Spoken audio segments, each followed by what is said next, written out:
Halo, ketemu kembali dengan saya Dr. Theo. Hari ini kita bicarakan lagi melanjutkan kuliah kita tentang studi prevalence ya, atau dulu sering disebut survei. Jadi kalau bedanya tipis antara survei dan studi prevalence.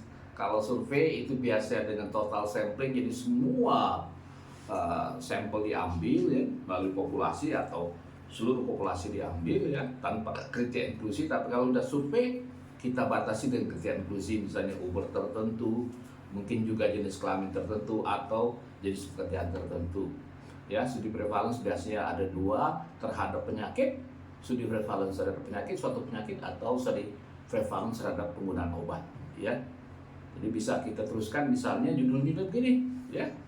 Ini the prevalence of alprazolam uses in geriatric patient at Dr. Muhammad Hussein Hospital Palembang. Ya, ini juga dulu skripsi mahasiswa saya yang sudah diterbitkan juga secara internasional. Bisa juga dengan judul misalnya prevalence hipospadia pasien with undescent pestis ya, atau misalnya a survey of alcohol drug use among UK based dental undergraduate, prevalence and incident drug use among college student, and 8-year longitudinal analysis ya.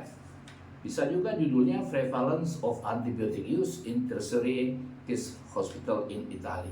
Jadi saya kebetulan karena bidang saya farmakoepidemiologi, semua contohnya hampir semuanya tentang studi prevalence penggunaan obat ya. Walaupun ada juga contoh hipospadia, itu contoh prevalence pada penyakit ya. Nah, ini saya ambil latar belakang, misalnya judulnya prevalence penggunaan alprazolam pada penderita geriatrik.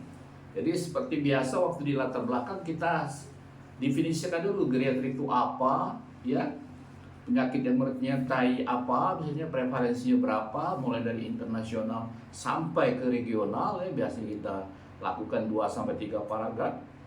Kemudian farmakologi obat-obat geriatrik yang sering dipakai ya, terutama farmakokinetiknya ataupun farmakodinamiknya. Juga bisa dua paragraf. Baru kita masuk ke dua paragraf selanjutnya, masalah farmakologi pada geriatrik ya.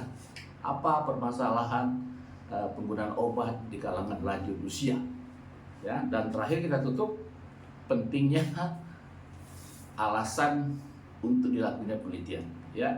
Balik lagi tentang base evidence medicine.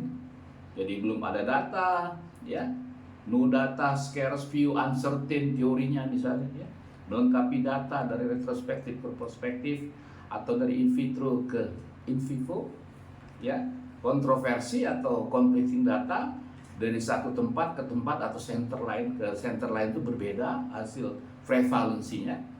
Kemudian untuk spesifik lokal area, terutama untuk daerah endemis tertentu ya, mungkin berbeda penggunaan obatnya ya, di tempat lain tidak ada tapi di tempat endemis dia ada gitu ya. Dan terakhir kalau untuk eksperimental itu indikasi baru ya. Itu mungkin latar belakang yang harus kita penuhi dalam setiap pembuatan proposal ya.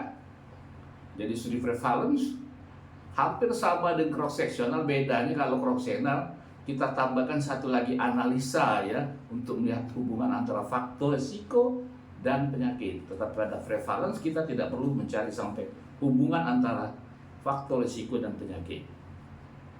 Kemudian sudah seperti yang sebelum-sebelumnya, kalau sudah ada judul, nanti rumus masalahnya mirip ya nanti. Jadi judul, tujuan penelitian, atau hipotesa, metode dan analisa itu satu benang merah. Jadi kita tadi judulnya sudah jelas tadi ya, balik lagi saya ulangin ini ya, prevalensi penggunaan alprazolam pada penderita geriatrik. Jadi rumusan masalahnya, berapa prevalensi penggunaan alprazolam pada pasien geriatrik di rumah sakit ya, di rumah sakit apa terserah ya. Ya. Kemudian kalau tujuan umumnya, jadi kalau rumusan masalah saya tidak bosan-bosan ingat dalam bentuk pertanyaan, tapi kalau tujuan penelitian itu dalam bentuk pernyataan gitu ya. Jadi tujuan umum ini yang disebut outcome primer kalau Anda baca di jurnal-jurnal ya. itu untuk mengetahui prevalensi penggunaan alprazolam pada pasien geriatrik ya. Kemudian untuk mengetahui proporsi jumlah pengguna alprazolam berdasarkan jenis kelamin, usia, dan pekerjaan, untuk mengetahui proporsi jumlah pengguna alprazolam sesuai dengan indikasi, dan untuk mengetahui proporsi efek samping obat pada penderita geriatrik ya. Bisa segitu ya tujuan penelitian kita ya. Nah, selanjutnya baru kita apa manfaat penelitian itu.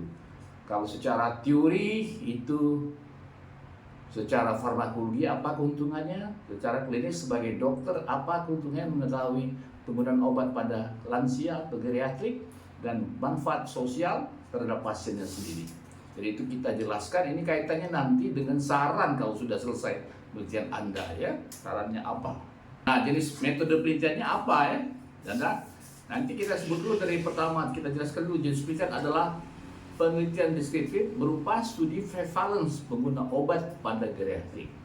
Ya, jadi sudah saya jelaskan bahwa kalau kita ngomong deskriptif ada 7 bentuk ya. Ini salah satu bentuk yang lainnya, ada 2 sudah ya. Kemarin satunya yang bentuk deskriptif adalah serial kasus. Ini yang kedua ya, tentang prevalensi penggunaan obat atau studi prevalence. Tempat dan waktu di mana, di rumah sakit mana, atau di apotek boleh, ataupun di puskesmas boleh. Dari bulan ke bulan sampai berapa, tahun berapa gitu. Populasi dan sampel, populasinya adalah semua data rekam medis pasien geriatrik yang berobat ke rumah sakit umum mana gitu, atau rumah sakit umum daerah gitu. Sampel adalah semua data rekam medis pasien geriatrik yang berobat ke rumah sakit ya. Ini kebetulan dia lakukan secara total sampling ya. Dia berdasarkan waktu gitu, dari bulan tertentu sampai bulan tertentu selama 1 tahun gitu ya. Diambil semua. Kriteria inklusinya adalah pasien di atas 60 tahun untuk menyatakan geriatrik. Walaupun WHO atau FDA menetapkan di atas 65 tahun, tapi Indonesia di atas 60 tahun ya. Kemudian rekam medis yang lengkap. Kriteria eksklusi pasien dengan penyakit komplikasi kita nggak masukkan kan ya. Kemudian besar sampel berdasarkan waktu dari bulan X ke bulan Y pada tahun berapa. Kemudian cara pengambilan sampel dilakukan secara total sampling, jadi sepanjang tahun itu gitu ya, atau minimal 6 bulan gitu ya, 6 bulan. Biasanya berdasarkan waktu, boleh sebenarnya ada kuartal, semester, atau tahun. Ya. Pada penelitian, usia, jenis kelamin, pekerjaan, alamat, indikasi pemberian alprazolam, dan efek samping. Nah, ini selanjutnya adalah definisi operasional. Ya, definisi operasional kita buat ya. Apa itu sebuah medikasi, cara ukur, alat ukur, hasil ukur, skala ukur. Skala ukur jangan lupa ada 4 ya, nominal, interval, rasional, dan ordinal gitu ya. Jadi kita buat semuanya gitu. Ini contoh bagaimana membuat definisi operasional ya. Skala ini nanti menentukan alat analisa gitu. Kemudian alat dan bahan, catatan medis dari bulan berapa sampai ke bulan berapa pada tahun berapa. Kemudian cara kerja, mulai dari permintaan izin dilakukan penelitian, kemudian dilakukan penyortiran catatan medis ya. Yang paling ribet tuh menyortir itu ya. Apalagi kalau medical medis itu, catatan medis di rumah sakit itu begitu banyak ya. Nah, parameter keberhasilannya kita harus nyatakan. Diketahuinya angka prevalensi pengguna alprazolam, diketahuinya proporsi penggunaan sesuai indikasi dan efek samping obat. Kemudian kalau analisa data, karena dia cukup hanya prevalensi, biasanya analisis univariat, atau kita cuma mengetahui frekuensi atau persen ya dari semua variabel penelitian. Ini kepustakaannya ya. Jadi demikian dulu kuliah hari ini, mudah-mudahan bermanfaat. Dan ini yang paling mudah mungkin dilakukan oleh para mahasiswa S1 ya, untuk melakukan skripsinya di bidang apapun gitu ya. Jadi bisa saja digunakan di bidang tidak hanya kedokteran, kesehatan, tapi juga di bidang-bidang lain mengenai studi prevalensi ini ya. Semoga bermanfaat ya. Terima kasih telah menonton. Jangan lupa subscribe, like, and share. Ciao.